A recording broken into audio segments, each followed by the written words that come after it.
And now, it's time for another Dice Tower review with Tom Vasel. Hey folks, today we're taking a look at a game called Constellations, an astronaut game. Now this game here is the game of stargazing in the night sky. And so in the book, there's an instruction book, there's a lot of talk about stars and looking up at the different constellations. And it has that nice scientific theme to it. Now, most of the time when we say a nice scientific theme, we're like running for the door because we know that the game might be scientific, but fun and scientific don't often go together. Well, hold on. Watch how the game plays first, then we'll decide that.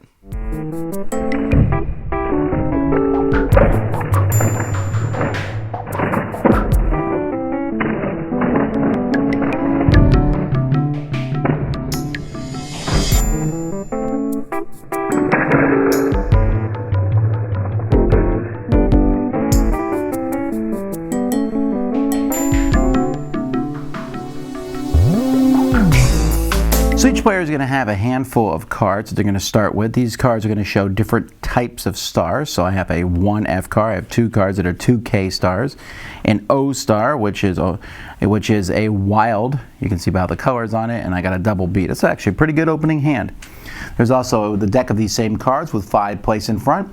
There's a deck of constellations with 3 of those placed out in front of everybody. And you have a starter constellation, which you'll pick randomly. It has to be one of the zodiac constellations. Now, on your turn, you have 2 actions that you can take. One of these actions is take more cards in your hand. So you can take one of the face-up cards, which is immediately replaced from the top of the deck, or you can take the top card of the deck into your hand. You also can finish a constellation. So this one here needs 1 G star, 1 M, 2 Fs, 2 As, and 1 B.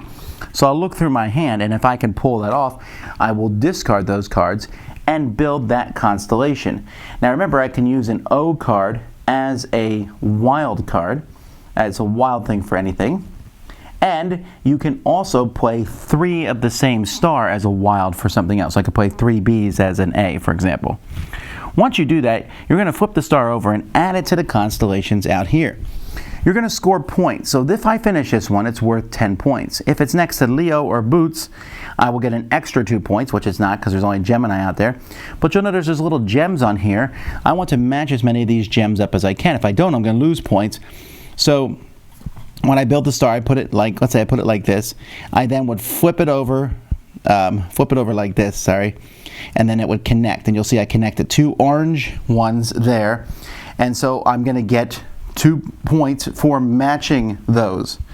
So you get 2 points if you match it, the adjacent constellation it mentions on the constellation. You get 1 point for each matching gem, and you lose points, 2 points if you don't match any gems. So as you can see later on, if I can put this one here, perhaps I'll be able to match more gems. This only matches 1 gem. Yeah, so this one's only going to match it in a few spots probably. But you might find one that will match in more places to get more points. And a new constellation comes out. So anybody can complete these constellations, but another action you can take on your turn is reserve one. I can take a constellation, put it in front of me. Only I can do that constellation. You can only have 1 reserved constellation in front of you at any given point. Now, when the last hex here is added to the constellations from here, so when the last one here is added to here, everyone gets 1 final turn, and then after that, whoever has the most points is the winner of the game. The cards themselves are really cool. They show, they're not the best of quality, but they're decent enough, and they show, 1 or 2 stars. It's pretty obvious what's on them, but they also have these did you know facts, which are different on each card. And so you can learn about the stars as you play with these. The constellations are really nice. They have lots of different colorful things on them. On the back, it shows the drawing. And it's a little hard to see on video, but the stars kind of twinkle. They're printed in a different ink, so they kind of stand out as you play each of these. And these have a really good look, and as you play them on the table, not only do you learn what all the different constellations mean, but you're also going to see it just has a really cool look. The point tokens are fine, they're typical point tokens, and that's pretty much the components for the game. Everything fits pretty nicely in this small box. That's the components. Well, that's Constellations. It's a pretty simple game of collecting cards and then using those cards, collecting sets of cards, and using those cards to build constellations. This game is not a complex game. It's a fairly light game, and yet I like it. And there's a couple reasons I like it, but we'll start with the big one, and the one that overrides maybe some reasons why I might not like it. The theme. The theme is really cool. I really like the idea of stars, collecting stars. I like the scientific edge to this. I like the fact that this game could be sold in a store. You might go to the Smithsonian Museum, find this on the shelf, buy it, and go, wow, this is actually a good game. Now, I'm not sure the cover does a good job at promoting this game. The cover almost makes it look like an astrology game, I think, especially since with Zodiac and stuff, but it's about actual stars and things. So I probably would have redesigned the cover myself. But if someone goes to a science store and they buy this and they take it home, I'm thinking good. Now, essentially, this is kind of like Ticket to Ride, the card game. There's really nothing new here. You're taking cards, you're building sets of cards. There are cards out there with 2, which are better than the ones with 1. There's the wild cards, which are amazing. But the fact is, you're just going to draw cards. You have to decide whether you're going to take a constellation. Which one are you working towards? Other people might be working towards that. So I spend one of my precious actions reserving it, that only I can build it. And then when you put it out there, when do you finish it? The connecting 2 constellations with the name on, that might not even happen in the game because you don't play with every constellation each game.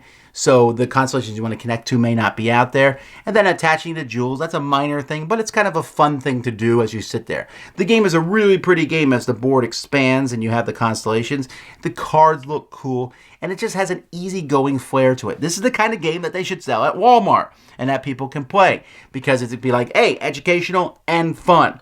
Gamers might not be as enthralled with this because, again, it is fairly simplistic. There's not a lot of choices. You are sitting there going, this is the constellation I'm trying to get. I will look for these cards. They're not available in the face-up cards.